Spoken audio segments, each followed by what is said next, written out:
Okay, so this is Familiar Glow. This is a piece of hardware that I'm going to be using to engage people living with dementia and get them building unusual games controllers out of craft materials. In terms of how this works, you've got two contact points on the front here, which is a positive and a negative. Combining them completes the circuit, which makes these LEDs light up and displays kind of color traveling down the rope. And yeah, what's nice is that you've got the kind of color that you can adjust using this little dial on the front. You can actually do it in real time, but I've not got the hands. So you can get kind of very nice expression through that. And this also works on the far side as well. So there's two sets of lights, so you can kind of run a bit of a larger activity. In terms of what the participants will be using to actually make their controllers, so they'll be using things like tin foil, cardboard, all sorts of craft materials, and then they'll be wiring them up to using these things, which are similar to crocodile clips, but I've kind of worked with my colleague David to design these. So on one side, it's a metal crocodile clip, a clothes peg, and then on the far side is a little magnet that when you make contact with these here, that makes a connection.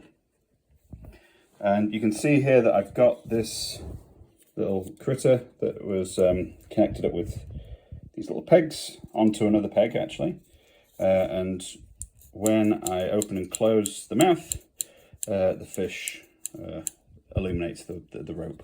And what's nice as well is, depending on what you've created, you can kind of adjust the color to match what you want. So if you want like a really deep blue, the person who's testing their controller can just do this very, very small digital expression to get kind of maybe that deep blue that they're looking for the color of the ocean. Which is just like a very small but hopefully meaningful interaction. To take a little bit of a look inside of what's going on, we've got two microbits that kind of power in this whole thing with kind of custom code on it that's displaying these light on these programmable lights. And you can see here that we've got some little mono jacks coming out here.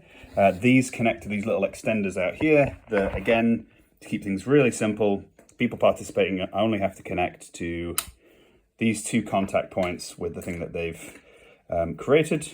So those two connect together, and if I tap these, so that means that these activities can be kind of spread widely across the table with lots of people getting involved. And that's it. I'm going to be running this hardware with various memory hubs across Sheffield in the next month, which I'm very, very excited for.